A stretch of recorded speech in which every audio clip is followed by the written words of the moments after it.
Babe, Yeah. would you say this is a deluxe podcast? Yeah, I would say so. Are we a gourmet listening experience? Oh, yes. Well, just like all the other great podcasts, we now have a sponsor. Today's episode is brought to you by our good friends over at Taction USA. Go to www.tactionusa.com. That's TACTION USA.com for all your forensic supplies. Yes. Give us a rundown of Taction, some of their products. Okay. Well, first off, Taction is owned and operated by active law enforcement, so they know what they're doing. And they provide some forensic supplies, some with evidence collection, some tools for processing crime scenes, and I'd say it's probably the best of any product I've ever used. It's made very, very well with a lot of thought. High quality stuff. High quality at a low price. And I've used some of their products myself, even on scenes. You're our resident evidence expert. Is rain good for evidence? No, not at all. Yeah, probably not. And it's definitely not good for an old-fashioned plain paper crime scene log. No. It'll be ruined. So that's why you got to go to Taction USA and get a book of their crime scene logs. That's 50 waterproof pages with all the information you need to keep good records of who's coming and going from your scenes. Good. And I can tell you from experience, when they say waterproof, they mean it. So, see, I'm standing at a stabbing scene, right? Mm-hmm. And we're waiting on the detectives to come do all the grown-up work for us. And it starts raining. So I'm soaked. The scene's soaked. Evidence is probably all right. But my crime scene log was resilient. Good. It's perfectly dry, legible, the ink's not smearing. So you can get yours from Taction USA. All of their products are available on Amazon. Nice and easy shipping and everything. Fast, too. Very Yes. fast. Yeah, comes quick. So now, speaking of crime scene logs, please sign in and join us for today's story. Welcome to Crossing the Tape, a true crime podcast hosted by myself, Hillary, and my husband, Brendan. Today's episode is a little bit different. We usually talk about murder and gory things, but today's episode is different, and we found a good old heist to tell you about. Something fun. Something a little more fun, quote unquote. Nobody dies. I know. It's amazing. Not our style. No. It's not at least not my line of work. I'm a cold case investigator. So, this is something new. I don't really deal with heists. Yeah. Never had the pleasure myself. So when I was doing research on this, I kept coming across every time someone steals a large amount of money, it tends to be called a robbery in the Right. headlines, but that's not always accurate. Okay. Do you know the difference between robbery and just straight up theft or larceny? Robbery usually deals with armed, correct? Armed, or there's a threat or a use of force. Okay. So if you set your purse down, turn away, look back, and it's gone, you weren't robbed. No. Your purse was stolen. Right. But if someone holds you at knife point or threatens to beat you up if you don't give them your purse, that's robbery. Okay. So when someone's subdued and duct taped and forced to give up the safe combination and at the bank, that's a bank robbery. Mm-hmm. But if someone just happens to come across hundreds of thousands of dollars that aren't theirs and swipe it before anyone sees, that's not a robbery. Okay. So I just want to clarify for the people, if there's force involved or a threat of force, then you've been robbed. So what is the definition of a heist? A good movie premise, really. I guess a heist usually denotes Planning? probably multiple people, premeditation. So now that we're all on the same legal terms, when thieves want to pull a big score, they're going to go where the money is, right? Mm-hmm. And that generally means a bank. Right. But that rarely works out Mm-hmm. And oftentimes you get a dye pack to the face. Right. And so other places they might find loads of money. Casinos. Mm-hmm. What we've seen in the Ocean's movies, those places are usually more sealed up than Fort Knox. Right. And nobody's getting out of there with anything more than a few pennies they took from Right. an If old you get lady in, playing you the might not slots. get out. Yeah. Yeah, depending on the joint. That might be it. You made it to the vault. Now it's a tomb. Mm-hmm. But if you can't get into the vaults, then the next most viable option, you're going to go after the money as it's coming and going from the casinos or the banks. Mm-hmm. So, for example, Los Angeles, February of 2001, a masked gunman ambushed a Sectrin armored truck guard. His partner was sitting in the truck. He went inside the store to pick up the cash. As he came out, some maniac starts shooting at him. The guard drops the money, takes cover in the store. The gunman grabbed a bag of cash, hopped in a getaway car with his friends, and the value of the money was unknown. No one was injured, but they got something. But in that instance, wouldn't the guy in the back of that truck come out? I mean, they always have somebody in the back with a rifle. Yeah, there's usually someone extra heavily armed in the back. There's a driver, and then there's the bag man, the guy that goes in, gets the cash. And then there's a guy waiting in the back just in case. Right. Yeah, you would think, but he may not have. It might have happened very quickly. Well, yeah, and if he threw the door open, he's going to be immediately taking rounds. True. And that would also expose all the other money. Yeah, that's true too. So if he gets shot, now they got everything. Yeah. And I'm sure the driver didn't want to leave the other guy behind and take off, but he also didn't want to jump out and be in the middle of a gunfight himself, I assume. More recently, San Antonio, Texas, December of 22, several armed men enter a Garda armored truck and hold the driver at gunpoint while the partner was, I guess, picking up from the store. They make him drive to a nearby neighborhood, open up the back. I guess there was no rifleman in this one. They snagged a considerable amount of money, pistol whipped the driver, and took off in the car. So these all feel a little bit more haphazard. Yeah. Speaking of haphazard, dig this one. Just a few days ago, on January 6th of this very year, in New York City, two guys approach a Brinks truck driver who was loading money into the armored van. Okay. And they say, hey, how do you get to so-and-so?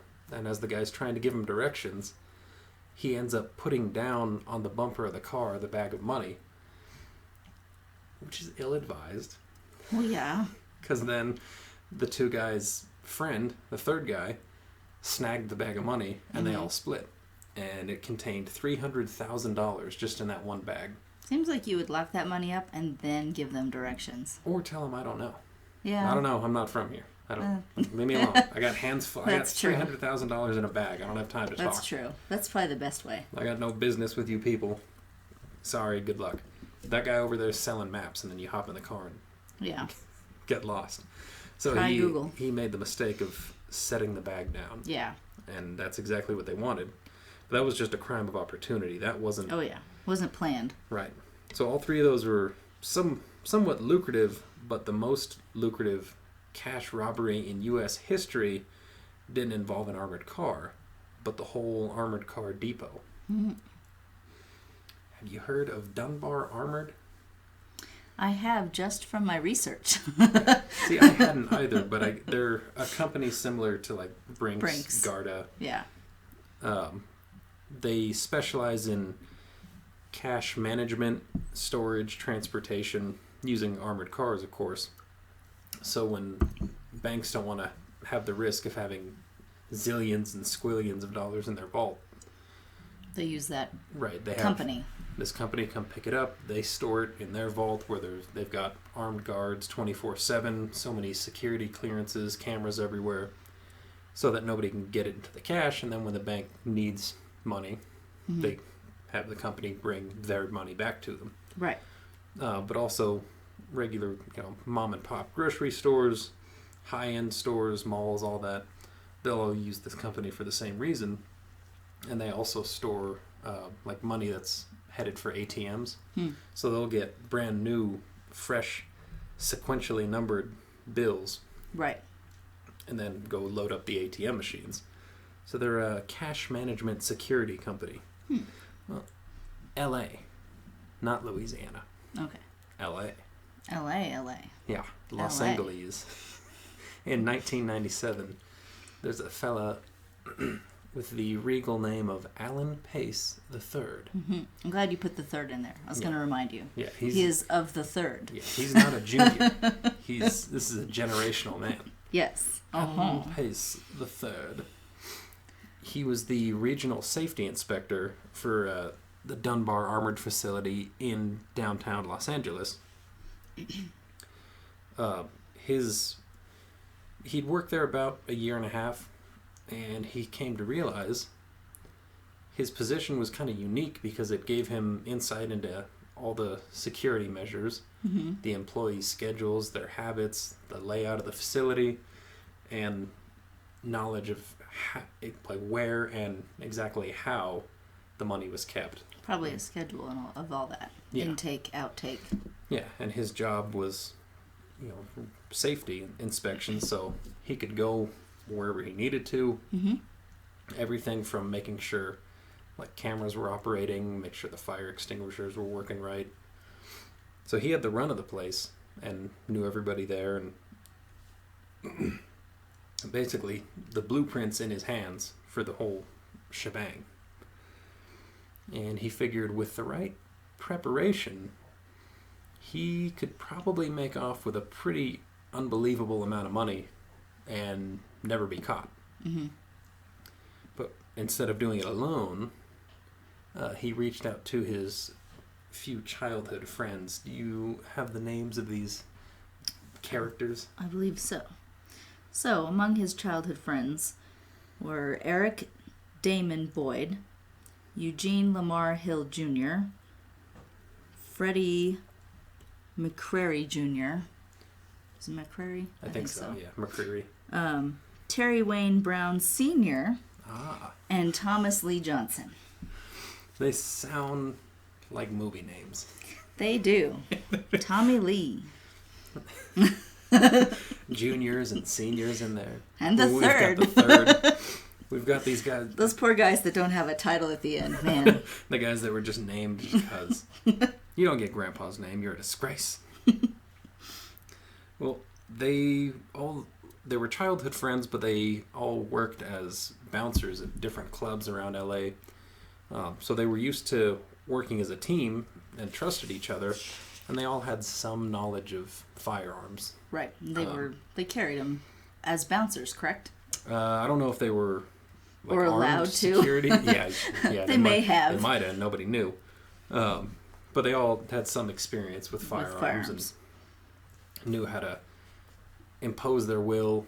I imagine they were all bigger guys if they're bouncing at LA clubs. Yeah, I'd imagine. Because you're going to deal with all manner of gangsters, bikers, rich women who would be very dangerous. So probably big guys. Yeah, and they all had, save for one dude, they were all totally free of a criminal history. And even Pace himself.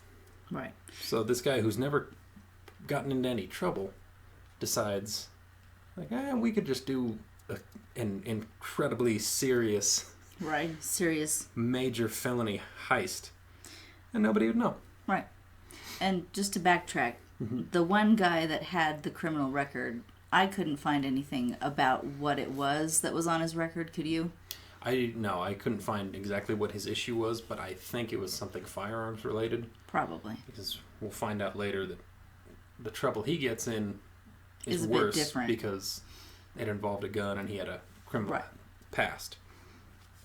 So for a number of months, Pace and his boys meticulously planned out how they're going to enter the building, make their way to the vault, get past the guards, and get like a literal truckload of cash.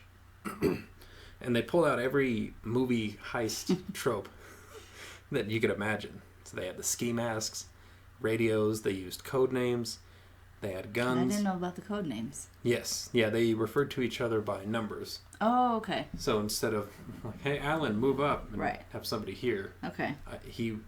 I believe he was number 1. Okay. And then they went down the line. So 1, move Creative. up, 2 over here, 3 holding, whatever. Mm-hmm. Blueprints, everything except George Clooney that you need for a heist. And these are, by all accounts, just some guys. Right. They're not like international jewel thieves that decided to hit this one place. They're just some guys that They're live just in LA. some dudes who figured, if we think about this hard enough, we could probably do it. Mm-hmm. We could probably do something that nobody else would even try if we're just careful about it. And they were. Yeah. For the most part. Yes. So Pace used that job as the safety inspector to photograph the facility and even like employees and security guards under the guise, well, just doing my rounds, making sure everything's safe, so I gotta photograph you so I know who's here. I think I'd question that.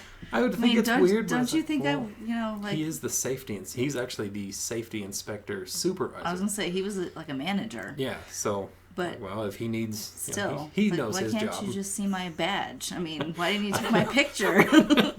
But hey, he knows what he's doing. He's in charge of the safety. I don't know. That would give me pause. I'm just the guy loading cash into this truck. It'd give me pause, but then it'd go no further. Like, that's kind of strange. That's strange. I wonder if corporate has a new policy. Right. That's exactly what I'd think. And if I was him, that's exactly what I would say. Corporate, they want to make sure that everybody's badge matches whatever. Just some BS. And nobody ever suspected him of anything because he was just a funny, relaxed guy. He played pranks at work. They all said he was fun. Like you said, he was funny and he was cool. He was pleasant to be around, is what people said. It's just, hey, there's Alan. Mm-hmm. So he took those photos, distributed them to his guys, so they knew where the cameras were, where they needed to be careful, and exactly who, which guards, which people to look out for. So like, well, if you see this guy, he's armed, we got to get him immediately. That lady, she's the secretary. Probably don't need to bash her over the head. She's going to do what we say if you point a gun at her. It wasn't a violent heist, though. No, they were everything. Like, I guess if you're gonna, this is kind of the way to do it. They didn't shoot anybody. Right. Nobody was beaten, strangled, or anything. It's not a wise thing to do. But no, I still discourage it. Well, yeah. But if millions of dollars are going to be stolen, I would rather it be without any bloodshed. Well, true. They had a plan in place without violence. Still, don't do it. No. Don't think about it. Don't plan it. It's not worth it. I would rather money be stolen than people be murdered. True. If I had to choose one. Right. So he actually so there's a camera while he's doing his rounds, pretending, I'm just regular inspections. Inspector Allen, the third. Yeah, well, he's so safety conscious, he tells one of the other employees, hey man, I know you just bought a new truck, right? The guy's really proud of his brand new car. He says, well, what you should do, rather than start parking over here where the cameras would be on your truck, just stay parking in your regular spot that you always park in, and climb up on the roof there and move that camera, adjust it so that it's always facing your truck. And the guy said, oh, good idea. I don't want my car to get stolen or vandalized. It's my pride and joy. You think it'd be like a fenced-in yard, though? I believe it was. So... Alan's got the keys. He's got the keys to everything. No, I know, but that guy... Oh, still, yeah, that guy's an idiot, but... Why? It's a fenced yard. No offense to him. But yeah, I'm sure the employee parking in an armored car depot... That's what I'm thinking. Probably inside the fence. But I guess he's so proud of his truck. Yeah. And if Alan got him thinking a little paranoid... We're proud of our car. Yeah, we've got a vehicle, the first new car for either of us, so I would park it inside a fence with a camera on it. Well, yeah. A locked fence, though. Yeah. I'm not going to let some guy talk me into moving it or nothing either. I would think he's up to something then. Yeah, park it over here. Why? What are you going to do? So that he got that guy to move that camera and essentially create a blind spot that they could exploit and approach the building without being seen. But, I said, Alan was a bit of a prankster. Right. Apparently his goofing around had been on management's radar. So he did a bit too much. Yeah, he went a little too far. The employers didn't take kindly to this kind of behavior.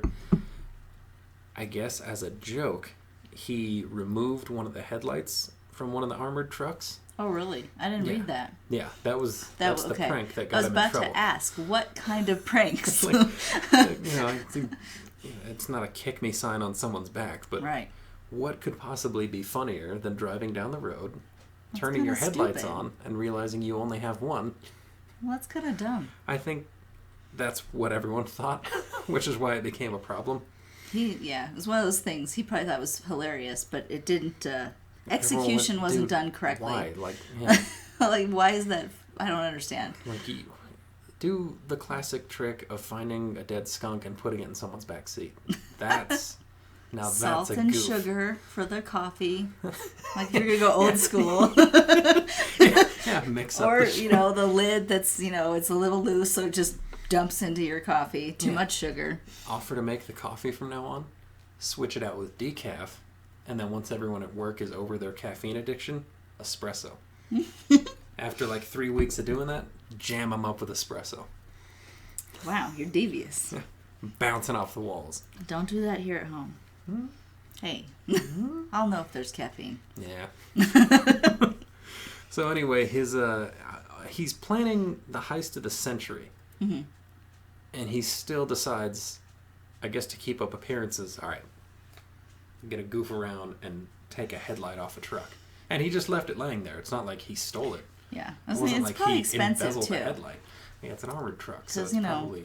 on regular cars, it's expensive. Like, don't tamper with anything. You're not the mechanic. Right. Don't turn any screws. If something falls off, it's your fault. At least it wasn't brakes. Yeah. Now there's a prank. That's the joke of the year. Hey, man, I took the brakes off your car. That's great. Just plow into the bank. Yeah, we're going downhill at We're 70 here. miles an hour. So. Hey, I guess the headlight's innocent enough, right? Yeah, in retrospect. But he could have done something truly foolish. True, but it did still get him in trouble. Rob the place. Oh, yeah. So his tomfoolery was caught on camera, and September 11th, 1997, he got a call from management saying, look, your shenanigans have no place in the armored cash transport business, so when you come in tomorrow, turn in your keys, you're fired. Well, if he doesn't have his keys to get inside the lot and inside the fence and into the building, he can't pull off his plan. right, the whole thing's blown. So whether they were ready or not, he calls up the Pay 6, as I call them. Like Ocean's 11? Just like that, yes. Yeah. But they're missing like 5 guys. Nah, No, 6 is probably enough. I guess. I mean, spoiler alert, it was enough. True. So he calls up the boys, and they make their move that night, just after midnight on September 12th, 1997. And if you want to know exactly how it goes, you'll have to join us for part 2, coming quite soon. But in the meantime, thank you for joining us. Stay safe. And goodbye.